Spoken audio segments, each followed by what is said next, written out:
अस्सलामु अलैकुम वरहमतुल्लाहि वबरकातुहू। नईम अहमद सवाल करते हैं कि सलमान भाई, क्या मुफ्ती तारिक मसूद और इंजीनियर अली मिर्ज़ा के दरमियान मुनाजरा होगा, और अगर मुनाजरा हुआ तो इसमें फ़तेह किसकी होगी? देखिए मेरे भाई, सबसे पहले मैं आपसे एक बात कहना चाहूँगा कि इंजीनियर अली मिर्ज़ा और मुफ्ती तारिक मसूद के दरमियान मुनाजरा होगा या नहीं होगा, इसका इल्म तो अल्लाह के पास ही है। यानी अल्लाह ताला ही बेहतर जानता है कि ये दोनों लोग मुनाजरा करेंगे या नहीं करेंगे। बाकी इन दोनों के रवैये को देखकर लगता नहीं है कि ये दोनों मुनाजरा करेंगे, क्योंकि जितने वक्त से एक दूसरे को चैलेंज कर रहे हैं ना मुनाजरे का, अगर उसमें कोई ऐसा इंसान होता है जो इस चीज़ को सीरियसली लेता तो अब तक सैकड़ों बार मुनाजरा कर लिया होता। ठीक है, और ये चीज़ ऐसा नहीं कि मैं अपनी राय पेश कर रहा हूँ। अक्सर देखने वालों को, जो लोग इनको देख रहे हैं, उन्हें यही लग रहा है कि एक दूसरे को डरा रहे हैं, यानी एक दूसरे को सिर्फ धमकी दे रहे हैं मुनाजरे की, और ये मुनाजरा करना नहीं चाहते। ठीक है, यानी जैसे वो दो शख्सों में लड़ाई हो रही होती है ना, और एक कहता है पहले तू मार, पहले तू हाथ लगा कर दिखा, पहले तू हाथ लगा कर दिखा, तो वही बात चल रही है। ठीक है, यानी सीरियसली नहीं है, वरना मुनाजरे में इतना टाइम नहीं लगता। आप देखें सैकड़ों मुनाजरे पड़े हैं यूट्यूब पर, जो करने वाले होते हैं वो कर कर आके छुट्टी करते हैं। ठीक है, इतना टाइम थोड़ी लगता है मुनाजरों में। अब रहा सवाल दूसरा आपका कि अगर इन दोनों में मुनाजरा होगा तो फिर उसमें कौन जीतेगा। तो मेरे भाई, अगर इन दोनों में मुनाजरा हुआ तो उसमें फतेह जो होगी वो इंजीनियर अली मिर्ज़ा की होगी, और मुफ्ती तारिक मसूद की जो है वो बहुत बुरी शिकस्त होगी। ठीक है, और ये बात मैं कोई इसलिए नहीं कह रहा कि मैं कोई इंजीनियर अली मिर्ज़ा का सपोर्टर हूँ। ठीक है, ये बात मैं हकायक की रोशनी में कह रहा हूँ, क्योंकि इंजीनियर अली मिर्ज़ा की जो दावत है वो कुरान हदीस पे बेस है। ठीक है, उसकी बुनियाद कुरान हदीस पे खड़ी है, और मुफ्ती तारिक मसूद की जो दावत है वो फ़िक़्ह हनफ़ी पे खड़ी है, यानी फ़िरका वारियत पे खड़ी है। तो जब कभी हक से कोई चीज़ टकराती है, यानी बातिल किसी भी फॉर्म में हक से टकराता है, तो वो नेस्तो नाबूद हो जाता है। तो मुफ्ती तारिक मसूद को हार का सामना करना पड़ेगा अगर वो ये मुनाजरा करते हैं तो। ठीक है, और मुझे ये बात समझ में नहीं आती कि ये मुफ्ती किस मुंह से दूसरों को मुनाजरे का चैलेंज करते हैं, जबकि इनके फ़िरक़ों की किताबों के अंदर इतना कुफ्र और शिरक भरा पड़ा है। ठीक है, मसलन इनके फ़िरके की मशहूर किताब फ़ज़ाइल अमाल, अगर आप उसका मुताला करेंगे तो उसमें सैकड़ों वाक़ये ऐसे हैं जिसमें कुफ्र और शिरक भरा पड़ा है। ठीक है, जो इनकी मस्जिदों के अंदर पढ़ाई जाती है, इनके मानने वालों के घरों में आपको मिल जाएगी, जिससे तालीम देते हैं, और तबलीगी जमात के अंदर भी पढ़ाई जाती है, उससे तबलीग करते हैं लोग। ठीक है, तो उसके अंदर सैकड़ों वाक़ये हैं ऐसे जो अल्लाह की गुस्ताखी, रसूल की गुस्ताखी, दीन इस्लाम की तौहीन भरी पड़ी है उसके अंदर। उसमें चंद वाक़ये मैं आपको बताता हूँ, और आप फिर खुद फैसला करें कि क्या मुफ्ती मौलवी मुंह रखते हैं दूसरों को मुनाजरा करने का, हालांकि इनकी फ़िरक़ों की किताबों में गंद भरी पड़ी है। ठीक है, तो उसमें से पहला वाक़या ये है कि उस किताब के अंदर ये लिखा है फ़ज़ाइल अमाल में कि एक बुजुर्ग थे, और वो बुजुर्ग कई कई दिन तक इस्तिंजा नहीं करा करते थे, यानी टॉयलेट नहीं जाते थे। उनसे किसी ने कहा कि हज़रत आप टॉयलेट क्यों नहीं जा रहे, आपको क्या परेशानी है? तो कहते हैं मैं क्या करूँ, मुझे हर जगह अल्लाह के अनवार नजर आ रहे हैं, नाउज़ु बिल्लाह मिन ज़ालिक।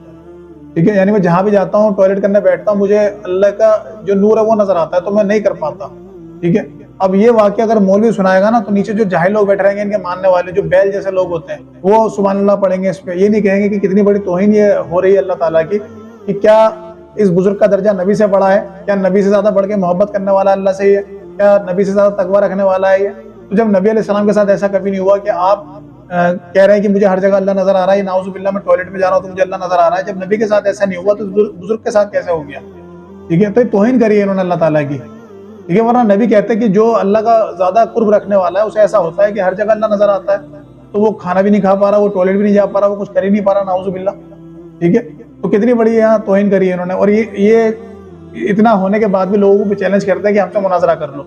ठीक है, तो इन्हें शर्म नहीं आती, अल्लाह खौफ नहीं आता कि इस किताब को बैन कर दें या इस इबारत को निकाल दें। अगर ये किताब नहीं बैन कर रहे तो इस इबारत को निकाल दें इसके अंदर से। ठीक है, और सैकड़ों ऐसी इबारत है। ठीक है, इसी तरह उस किताब के अंदर ये भी लिखा है कि एक लड़का अपनी माँ को लेकर हज पे गया। फ़ज़ाइल हज अगर आप पढ़ेंगे, इसका हिस्सा है, उसमें लिखा है कि एक लड़का अपनी माँ को लेकर हज पे गया, तो जब वो बैतुल्लाह के पास सो रहे थे, यानी रात में वो सो रहे थे, जब सुबह को लड़का उठा तो उसकी माँ का जो पेट है वो फूल गया, मुंह काला पड़ गया, रंग काला पड़ गया, उसकी माँ मर गई। तो जब उठा तो रोने लगा कि मेरी माँ को क्या हो गया। तो इतने में उसने देखा है उस लड़के ने कि बादल उतरा एक, और बादल पे एक इंसान उतरा, यानी बादल ऊपर से नीचे आया, उसकी माँ के पास उससे एक शख्स उतरा और उसके माँ के चेहरे पर हाथ फेरा, उसकी माँ के पेट पर हाथ फेरा, तो जो पेट फूला हुआ था, वरम आया हुआ था बदन पर, वो ठीक हो गया। ठीक है, और उसकी माँ जिंदा हो गई। तो जब वो शख्स जाने लगे बादल पर बैठकर, तो उस लड़के ने कहा कि हजरत आप कौन है, अपना तारुफ तो कराएं। तो उस शख्स ने कहा कि मैं अल्लाह का रसूल मोहम्मद हूँ। ठीक है, यानी वो मोहम्मद सल्लल्लाहु अलैहि वसल्लम थे, नाउज़ु बिल्लाह। ठीक है, अब मुझे ये बताएं कि क्या ये गैरुल्लाह से मदद नहीं हो रही कि आप सल्लल्लाहु अलैहि वसल्लम अपनी वफात के बाद आकर लोगों को जिंदा कर रहे हैं। आप सल्लल्लाहु अलैहि वसल्लम हज़रत हुसैन के लिए तो नहीं आए कि आप सल्लल्लाहु अलैहि वसल्लम आते हुसैन के लिए और हुसैन को जिंदा कर देते जब हुसैन को शहीद किया गया था, या हसन रजी अल्लाह तआला अन्हु को जहर दिया गया था, जब तो आप सल्लल्लाहु अलैहि वसल्लम नहीं आए। या कितने सहाबा की जंगें हुई, उनमें इख्तलाफ हुआ, आप सल्लल्लाहु अलैहि वसल्लम नहीं आए कि बता दें कि भाई कौन गलत है कौन सही है। ठीक है, वाजे कर दें आके। आप सल्लल्लाहु अलैहि वसल्लम तो नहीं आए, लेकिन इस औरत को बचाने के लिए आ गए। और दूसरी चीज़, नबी की तौहीन करी गई, कि जो नबी जिंदगी में अपनी औरतों से बैत लेते थे तो सिर्फ आवाज से बैत लेते थे कि पर्दे की आड़ में औरतें बैठी रहती थी और आप सल्लल्लाहु अलैहि वसल्लम कहते थे हाँ तुम्हारी बैत हो गई, ठीक है, और मर्दों से हाथ पे हाथ रखकर बैत लेते थे। तो उसमें कुछ औरतें आपके पास आई, सही मुस्लिम के अंदर हदीस है, तो पर्दे की आड़ में औरतें बैठी थी, तो उसमें नहीं पता होगा एक औरत को कि आप सल्लल्लाहु अलैहि वसल्लम बैत कैसे लेते हैं, तो उसने पर्दे के नीचे से अपना हाथ अंदर बढ़ाया, कहा अल्लाह के रसूल मुझे बैत करनी है आपकी। तो आप सल्लल्लाहु अलैहि वसल्लम ने अपना चेहरा फेर लिया और कहा आयशा इससे कहो कि मोहम्मद को गवारा नहीं कि किसी नामहरम की उंगली भी देखे। तो उस औरत ने हाथ पीछे कर लिया। इन्हें आयशा ने फरमाया कि सिर्फ जबानी तुम बैत करो, हाथ हाथ रखकर बैत लेने की जरूरत नहीं है, ठीक है, क्योंकि तुम नामहरम हो। तो जो नबी अपनी जिंदगी के अंदर गैर औरतों की उंगलियां देखना पसंद नहीं करते, गवारा नहीं करते, क्या वो अपनी वफात के बाद जिंदा होकर आकर एक नामहरम औरत पर हाथ फेरेंगे चेहरे पर और पेट पर जिंदा करेंगे उसे? ठीक है, तो कितनी बड़ी नबी की यहाँ गुस्ताखी है, तौहीन करी है। और इन्हें जू भी नहीं लगती कि इस वाक्य को हम निकाल दें इस किताब से, इस किताब को बैन कर दें। ठीक है, इसी तरह ये वाक्य भी फज़ाइल अमाल के अंदर लिखा है कि एक बुजुर्ग किसी के घर में आते हैं और कहते हैं कि क्या तुम्हारे घर में कोई पाक साफ जगह है? तो कहते हैं जी किस लिए आपको पाक साफ जगह चाहिए? कहते हैं मुझे मरना है, यानी मैं फला दिन आऊंगा और मर जाऊंगा। तो कहते हैं ये जगह है, आप आकर यहाँ मर जाना। ठीक है, तो बुजुर्ग उस दिन आते हैं और आकर लेटते हैं और मर जाते हैं। ठीक है, और वो जब नहलाता है उन बुजुर्ग को तो वो उसका अंगूठा पकड़ लेते हैं। वो कहते हैं आप तो मर गए। कहते हैं अल्लाह का आशिक मरा नहीं करता, एक जगह से दूसरी जगह चला जाता है। ठीक है, अब इसमें दोनों अकीदे कुरान के खिलाफ है।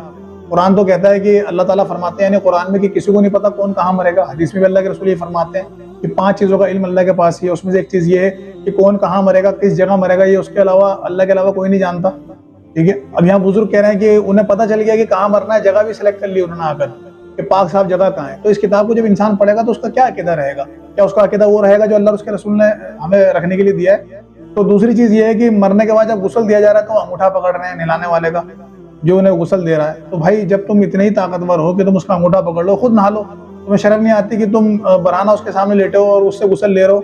ठीक है, अगर कोई इंसान मरने के बाद भी इतना पावरफुल है, जो इनके बुजुर्ग होते हैं ये कहते हैं ना, क्लेम करते हैं कि बुजुर्ग पावरफुल है, मरते उनमें 1000 वोल्ट करंट आ जाता है, फिर वो सब चीज़ें देने लगते हैं, बच्चे भी देने लगते हैं, पैसा भी देने लगते हैं। तो भाई अपना गुस्ल खुद क्यों नहीं कर लेते? लोगों के सामने नंगे पड़ रहते हैं, लोग उनको गुस्ल दे रहे होते हैं, कफन बना रहे होते हैं, उनके कपड़े फाड़ के उतारते हैं, ठीक है, कब्र के अंदर डालते हैं उन्हें। अपने काम खुद करने चाहिए ना इंसान को। इतने पावरफुल तो हो कि दूसरों को नफा पहुंचा रहे हो और खुद अपने काम हो नहीं रहे। ठीक है, तो अल्लाह से तौबा करनी चाहिए। तो ये अकीदा उसके अंदर लिखा है। इसी तरह और भी ऐसे वाक़यात हैं जिसमें गैरुल्लाह से मदद मांगना, मुर्दों से मदद मांगना और कुफर शिरक जिसमें भरा पड़ा, यानी सैकड़ों ऐसे वाक़यात है। चंद मैंने आपके सामने बयान करें। तो मुझे इनसे शिकवा ये है कि भाई जब आप बरेलियों में फतवा लगाते हो कि वो बिदती हैं या गुमराह हैं या शिरक करते हैं, कब्र पूजा करते हैं, कब्रों से मांगते हैं, तो मेरे भाई वो सब चीज़ें तो आपकी किताबों में भरी पड़ी हैं। ठीक है, फिर आप उन्हें ब्लेम क्यों करते हो?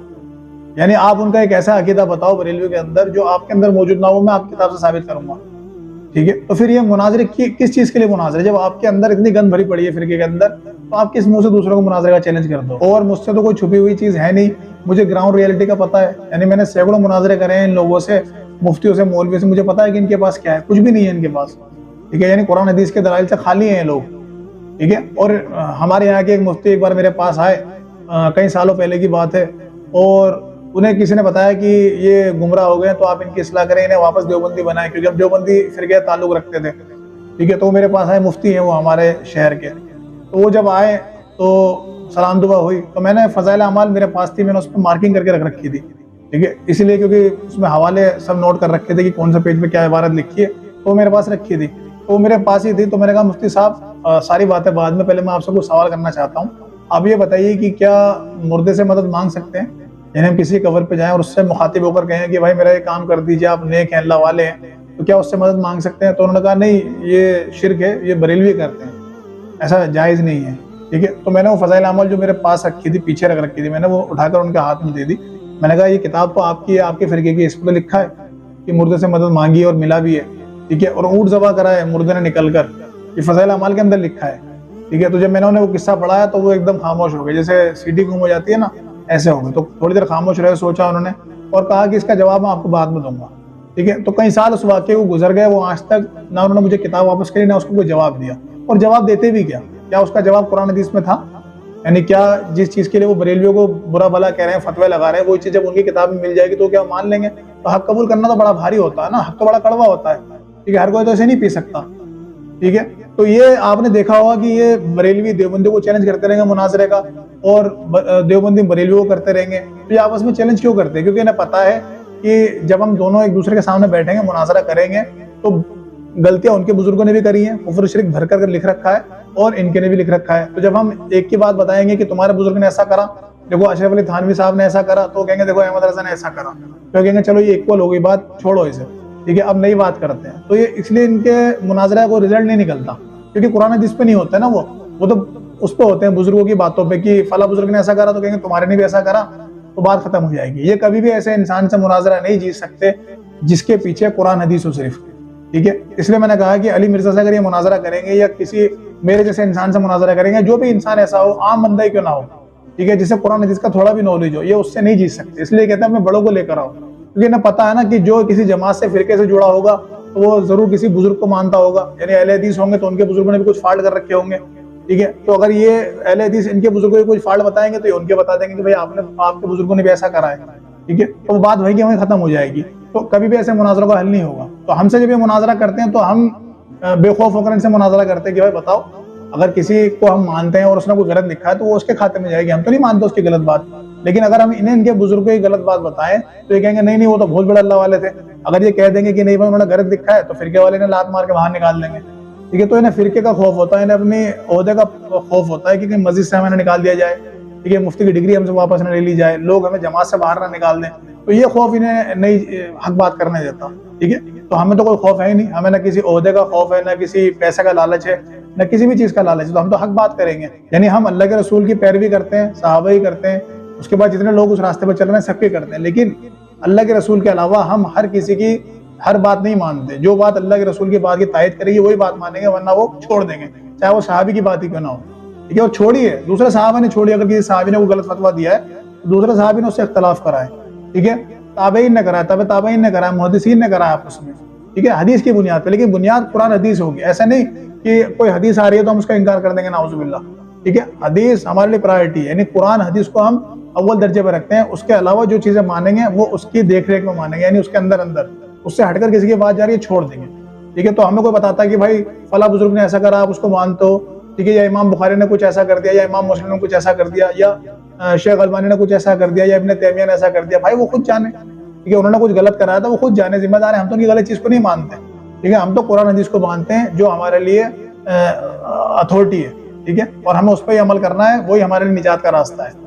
तो इसलिए मैंने कहा कि अगर इन दोनों में मुनाजरा होगा तो जीत इंजीनियर अली मिर्जा की होगी, और मुफ्ती तारिक मसूद शिकस्त खाएंगे बहुत पूरी तरह, यानी ज़लील ख्वार होंगे, ठीक है। और अव्वल तो वो करेंगे नहीं मुनाजरा, उन्हें पता है कि उनके पल्ले कुछ नहीं है। यानी इंजीनियर अली मिर्जा ने जो चीजें रखी है ना, जो 3-4 अकीदे रखे हैं अल-मुहन्नत के, तो वो तो बहुत छोटी चीज है। मैं तो कहता हूँ कि बाद इनसे अकीदे पे हो, फज़ाइल अमाल पे हो, जो उनकी मेन किताब है। अल-मुहन्नत तो बहुत से कम लोग जानते हैं, ये तो इस कंट्रोवर्सी की वजह से जान गए लोग, लेकिन जो मेन किताब इनकी फज़ाइल अमाल, जो ये घर घर में देते हैं, जिसे कह रखा है कि जिसके घर में फज़ाइल अमाल नहीं उस घर में दीन नहीं, उसके पहले पोस्टमार्टम होना चाहिए, उससे बात होनी चाहिए, ठीक है भाई, कि इस किताब में क्या लिखा है, क्या ये कुरान हदीस के मुताबिक है, तो उस पर पहले बात होनी चाहिए, ठीक है। तो अल्लाह ताला से दुआ है कि हमें हक बात कहने, सुनने और अमल करने की तौफीक अता फरमाए। आमीन। व आखिरु दावाना अनिल हम्दुलिल्लाहि रब्बिल आलमीन।